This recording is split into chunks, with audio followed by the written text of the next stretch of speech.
Hello everyone, स्वागत है आप सभी का इंग्लिश की इस क्लास में। As you know, functional grammar के टॉपिक हम कर रहे हैं और नाउन का टॉपिक हम कर चुके हैं और प्रोनाउन हमने स्टार्ट किया हुआ था।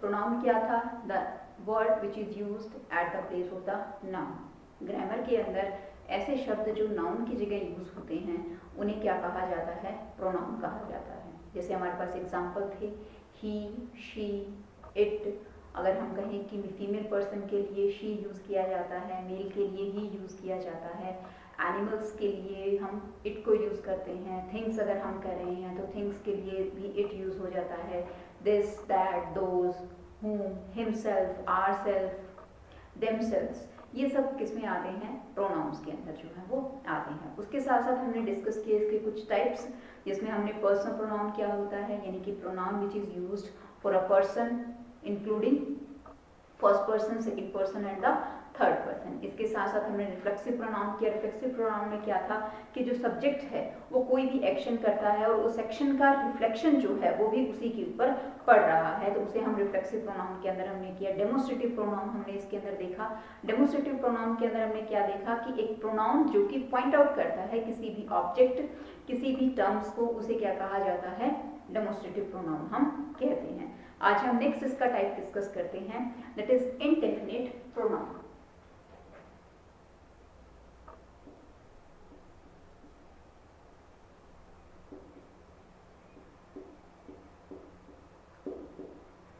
Types of pronoun. नेक्स्ट हमारे पास इसके अंदर टाइप है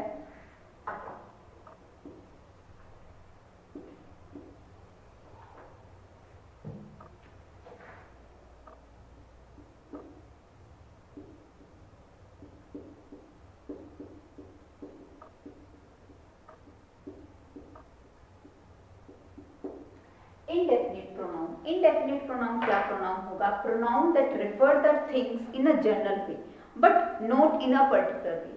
कोई भी चीज, कोई भी ऐसा नेम या ऐसी थिंग्स, ऐसा वर्ड जो किसी भी चीज को, किसी भी थिंग को जो है वो जनरली उसको आइडेंटिफाई कर रहा है लेकिन पर्टिकुलर उसको आइडेंटिफाई नहीं करेगा। Pronounce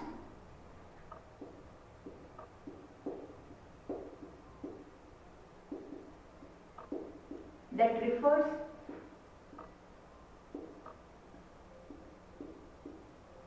any object in general way but not in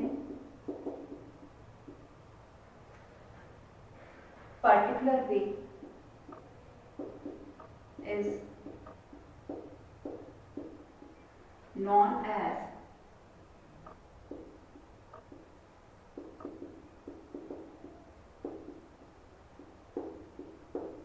indefinite pronoun। किसी भी चीज को कोई प्रोनाउन जो है वो जनरली तो आइडेंटिफाई कर रहा है लेकिन उसको पर्टिकुलरली वो आइडेंटिफाई नहीं करेगा, तो उस चीज को हम क्या कहेंगे? It is consider as the indefinite pronoun. जैसे हम एग्जांपल ले लेते हैं, इसमें एग्जांपल क्या हो सकता है इसके अंदर? No one.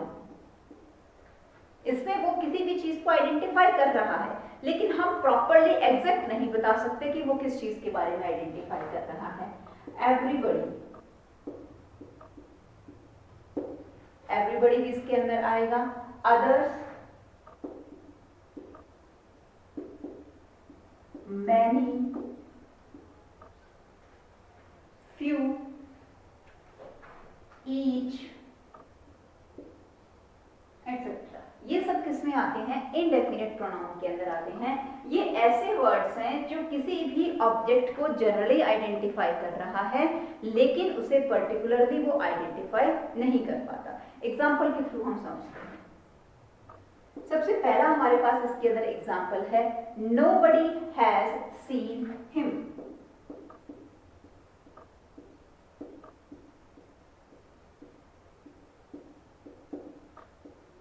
उसे किसी ने भी नहीं देखा। तो यहाँ पर हमारे पास प्रोनाउन जो है वो कौन सा है, नोबडी जो है वो प्रोनाउन है। और वो कैसा प्रोनाउन है, इनडेफिनिट प्रोनाउन है, क्योंकि ये जनरल वे में क्लियर कर रहा है लेकिन एग्जैक्ट नहीं बता रहा कि किस किस ने उसे नहीं देखा है। उसने ये कह दिया सिर्फ कि किसी ने भी उसे नहीं देखा है, उसने पर्टिकुलर जो है वो बिल्कुल एग्जैक्ट आपको आंसर नहीं दिया है। तो ये किस में आता है, हमारा इनडेफिनिट प्रोनाउन के अंदर आता है। नेक्स्ट एग्जांपल लेते हैं, no one can understand.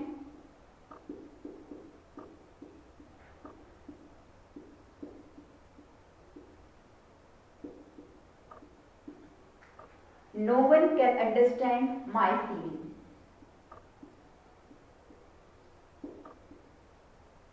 My feelings. किसी ने भी मेरी फीलिंग्स को नहीं समझा। तो no one जो है वो यहाँ पर क्या है, प्रोनाउन है। किसी ने भी कह दिया, उसने एग्जैक्ट नहीं कहा कि आपने आपने आपने, पर्टिकुलर उसने नहीं बताया, उसने सीधा बता दिया कि no one can understand my feeling. Next हम लेते हैं, I want to feel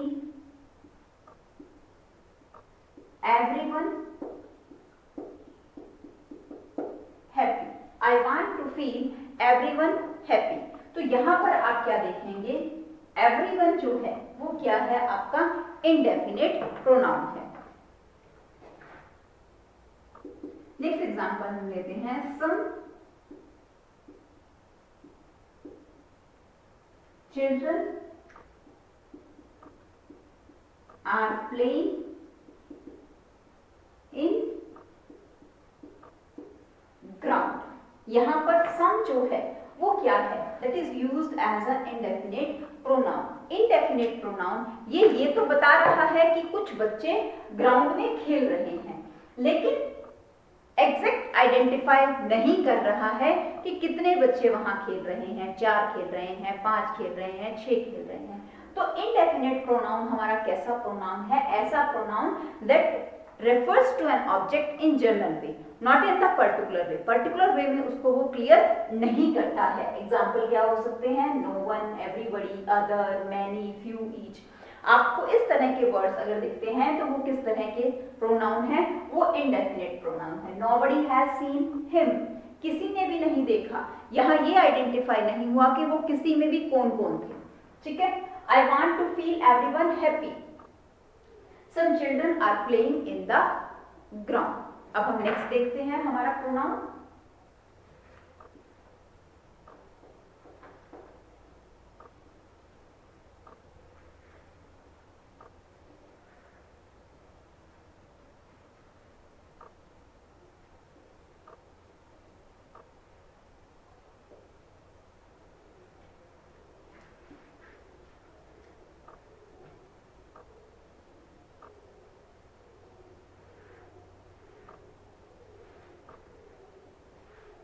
next pronoun है हमारा दैट इज डिस्ट्रीब्यूटिव प्रोनाउन।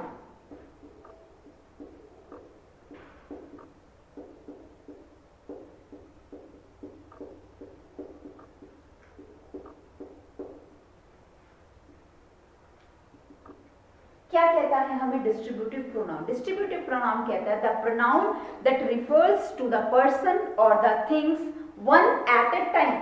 सिर्फ एक ही टाइम के लिए वो क्या करेगा, किसी भी पर्सन या थिंग को रेफर करेगा, आइडेंटिफाई करेगा। The pronoun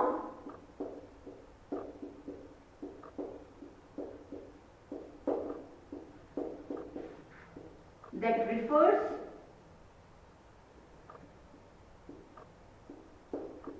person or things at a time is known as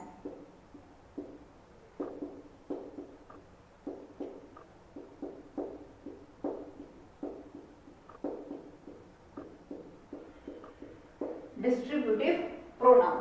जहां सिर्फ क्या करेगा, वो एक ही टाइम के लिए, at a time, single time के लिए वो किसी भी थिंग्स या पर्सन को क्या कर रहा है, आइडेंटिफाई कर रहा है। तो ऐसे प्रोनाउन को हम क्या कहेंगे, डिस्ट्रीब्यूटिव प्रोनाउन के अंदर कहा जाएगा। इसमें हम एग्जांपल लेते हैं,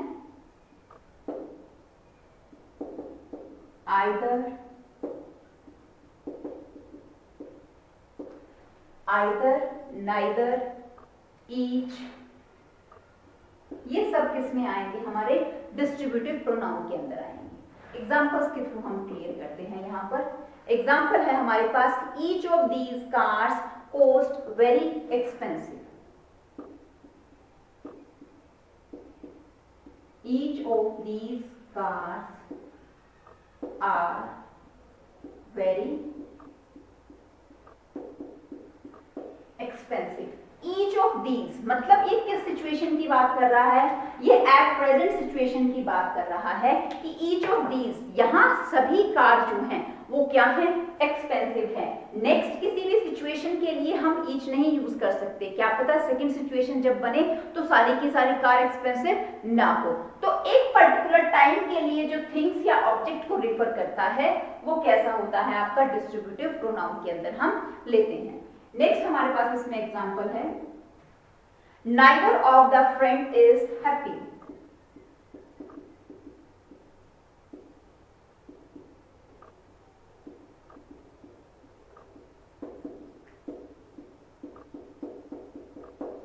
एक टाइम की सिचुएशन में कोई भी फ्रेंड हैप्पी नहीं था, लेकिन जस्ट नेक्स्ट ही मोमेंट कोई भी फ्रेंड आ जाता है और वो मे भी क्या हो सकता है? हैप्पी हो सकता है। यानी कि neither of the friends is happy means वो सिर्फ एक ही एट ए टाइम सिचुएशन को क्या कर रहा है?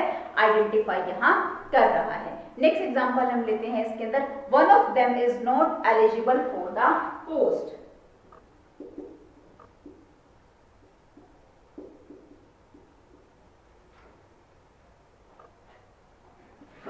Other of them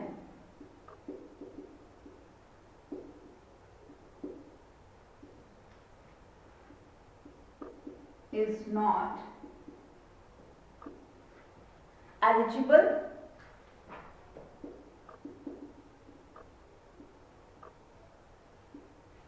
for the post। तो यहां पर हमारे पास नाउन कौन सा है? Other. Other of them is not eligible for the post, कि यहाँ पर कोई भी उस पोस्ट के लिए एलिजिबल नहीं है। डिस्ट्रीब्यूटिव प्रोनाउन कैसा प्रोनाउन हो गया? दैट रिफर्स अ पर्सन और अ थिंग्स, जो कि एक पर्सन या एक थिंग्स को क्या कर रहा है? रिफर कर रहा है, आइडेंटिफाई कर रहा है। किसके लिए? एट अ टाइम, एक ही टाइम के लिए जो है वो उस चीज को आइडेंटिफाई कर रहा है। आइदर, नाइदर और ईच, अगर हम इस तरह के वर्ड्स देखते हैं तो वो किस में आते हैं? These are come in the distributive pronoun. अब हम नेक्स्ट लेके चलते हैं इसमें हमारा प्रोनाउन।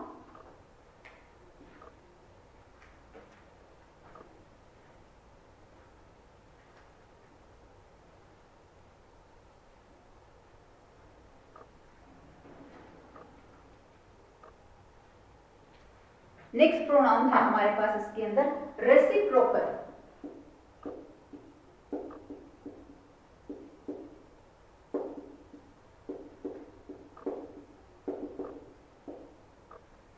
रेसिप्रोकल प्रोनाउन, रेसिप्रोकल जो प्रोनाउन है that is a compound pronoun, इसे कंपाउंड प्रोनाउन भी बोला जाता है।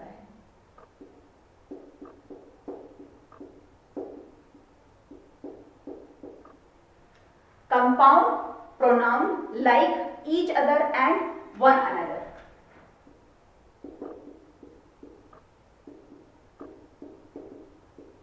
Each other and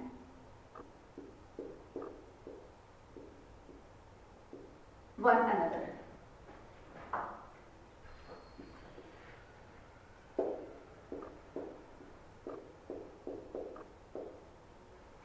Each other and one another are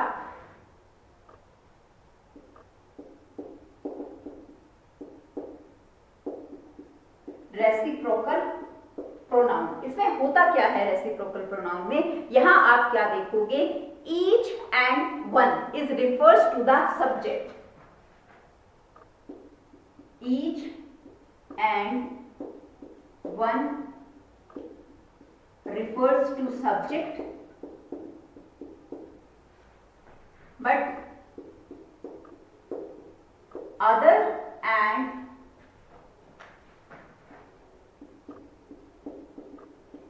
another refers to object.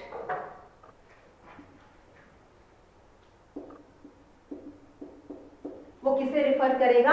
Object को जो है वो रिफर करेगा। कुछ इस तरह से क्या होते हैं आपके यहाँ पर प्रोनाउन होते हैं। एग्जाम्पल देखते हैं हम इसके अंदर कि क्या एग्जाम्पल हो सकते हैं। ईच अदर और वन अनदर, कहीं पर भी ईच अदर और वन अनदर प्रोनाउन लगा है तो वो कैसा है? रेसिप्रोकल जो है वो प्रोनाउन है। कंपाउंड प्रोनाउन क्यों बोला इसको? क्योंकि आप क्या देखेंगे, जब वे रिफर हो रहे हैं ईच और वन सब्जेक्ट के साथ, अदर और अनदर जो है वो ऑब्जेक्ट के साथ, दोनों ही आपको ऑब्जेक्ट की फॉर्म में भी आपको यहाँ पर प्रोनाउन मिलेगा और सब्जेक्ट की फॉर्म में भी आपको प्रोनाउन यहाँ पर मिलेगा। कैसे, वो चीज हम देखते हैं अभी। हमारे पास एग्जाम्पल है, Ram and Sumit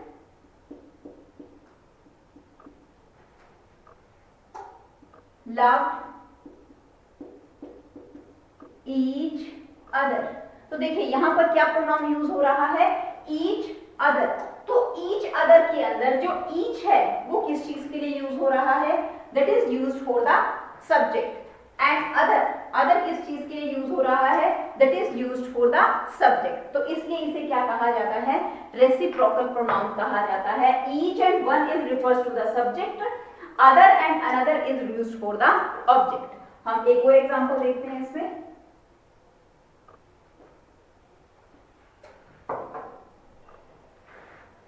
second example है हमारे पास यहां पर,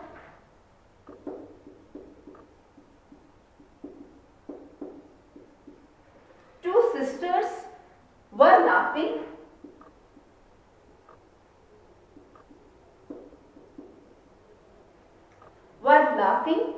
at each other।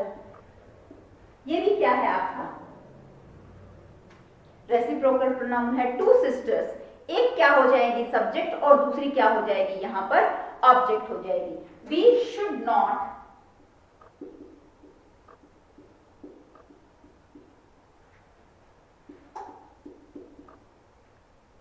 cheat, we should not cheat one other। तो वन अनदर, एक दूसरे को, तो एक क्या हो गया? सब्जेक्ट, और दूसरा क्या हो गया यहाँ पर? हमारा ऑब्जेक्ट हो गया। रेसिप्रोकल कंपाउंड प्रोनाउन बोलते हैं। क्योंकि कंपाउंड प्रोनाउन क्यों बोला इसमें? क्योंकि सब्जेक्ट और ऑब्जेक्ट दोनों के लिए ही एक ही टाइम पे क्या यूज होता है? यहाँ पर प्रोनाउन यूज होता है।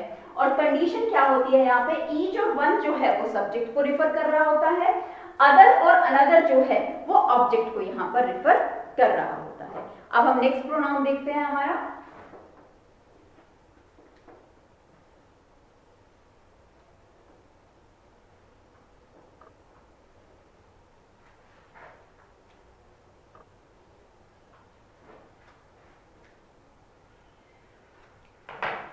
नेक्स्ट प्रोनाउन है हमारे पास इसके अंदर, that is relative pronoun.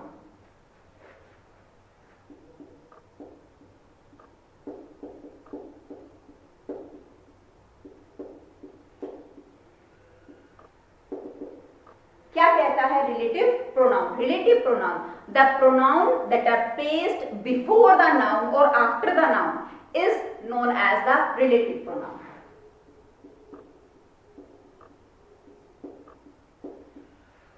The pronoun that are placed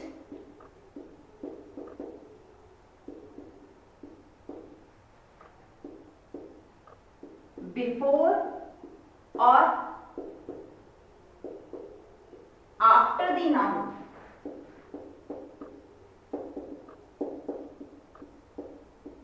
is known as relative pronoun।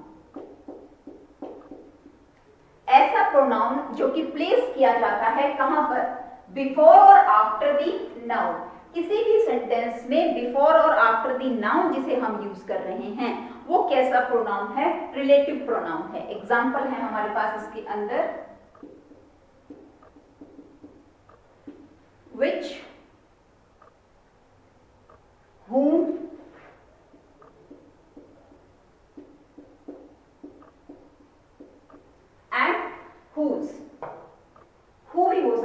इसके अंदर काफी फॉर्म हो सकते हैं। एग्जाम्पल देखते हैं हम इसका। एग्जाम्पल है हमारे पास इसके अंदर, that is the girl who broke the window.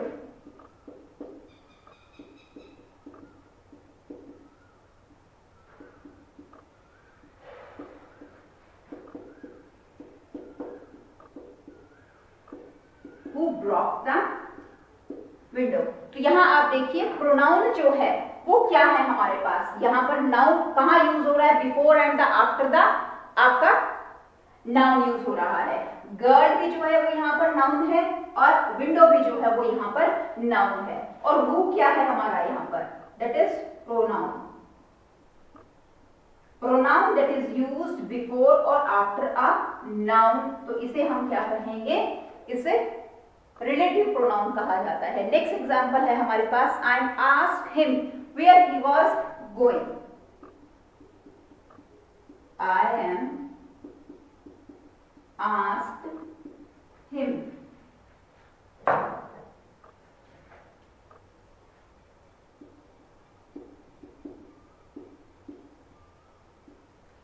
Where he was going।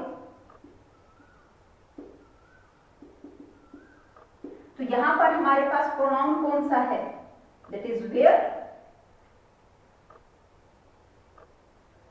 Where जो है वो क्या है हमारे पास यहाँ पर प्रोनाउन, यहाँ ही नहीं लेंगे हम वेयर, क्योंकि ये जो वेयर है वो क्या यूज हो रहा है आपका नाउन से पहले जो है वो यहाँ पर यूज हो रहा है। नेक्स्ट हमारे पास प्रोनाउन है interrogative pronoun.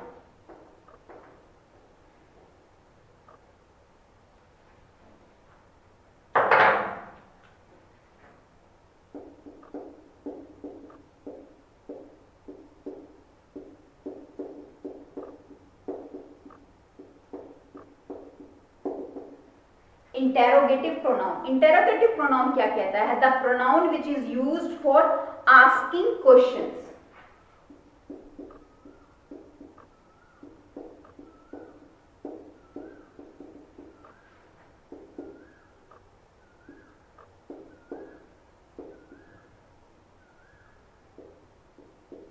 which are used for asking questions are known as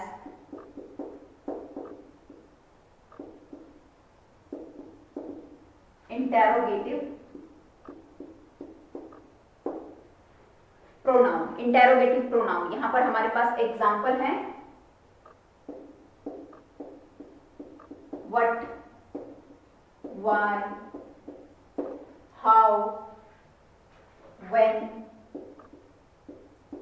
and whom, और भी हो सकते हैं। यहाँ पर एग्जाम्पल देखते हैं किस तरह से होगा। सबसे पहले वो कहता है where do you live. Where do you live. तो यहाँ पर जो प्रोनाउन आ रहा है, प्रोनाउन कौन सा प्रोनाउन है यहाँ पर देखिए यू भी आपको दिख रहा है, लेकिन जो प्रोनाउन है वो कौन सा है यहाँ पर, इंटेरोगेटिव प्रोनाउन है, और वेयर जो है वो यहाँ पर इंटेरोगेटिव प्रोनाउन की साउंड कर रहा है। Whose book is this? Whose book is this? तो यहाँ पर whose जो है वो क्या है आपका प्रोनाउन है, इंटेरोगेटिव। क्वेश्चंस की फॉर्म में यहाँ पर क्या है आपको प्रोनाउन हो रहा है, यानी कि which is used for asking the questions. Questions को आस्क करने के लिए जहां हम प्रोनाउन यूज कर रहे हैं तो वो कैसा प्रोनाउन है हमारा, इंटेरोगेटिव प्रोनाउन है। Why are you coming late?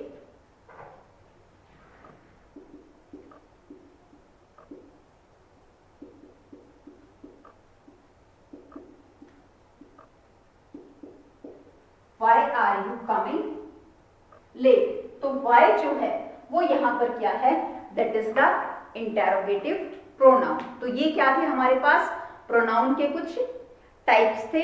इसमें हमने कौन कौन सा किया है, पर्सनल प्रोनाउन हमने देखा, पर्सनल प्रोनाउन के साथ साथ हमने इसके अंदर रिफ्लेक्सिव प्रोनाउन देखा, रिफ्लेक्सिव प्रोनाउन के साथ साथ हमने इसके अंदर डेमोस्ट्रेटिव, डेमोस्ट्रेटिव के बाद हमने इंडेफिनेट को देखा, इंडेफिनेट डिस्ट्रीब्यूटिव प्रोनाउन क्या होता है, रेसिप्रोकल प्रोनाउन कंपाउंड प्रोनाउन की फॉर्म में जो होता है ईच अदर या वन अनदर की फॉर्म में हम लगते हैं ईच, और जो अदर है वो सब्जेक्ट को रिफर कर रहा है और अदर और अनदर जो है वो ऑब्जेक्ट को रिफर करता है किसके अंदर, रेसिप्रोकल प्रोनाउन में। रिलेटिव प्रोनाउन में हम क्या देखते हैं, जो कि बिफोर और आफ्टर द नाउन प्लेस करे जाते हैं वो रिलेटिव प्रोनाउन के अंदर आती हैं। और लास्ट हमने क्या देखा यहाँ पर, इंटेरोगेटिव। इंटेरोगेटिव के अंदर क्या था कि प्रोनाउन जहां यूज हो रहा है when we are asking any questions, questions को जब हम आस्क कर रहे हैं।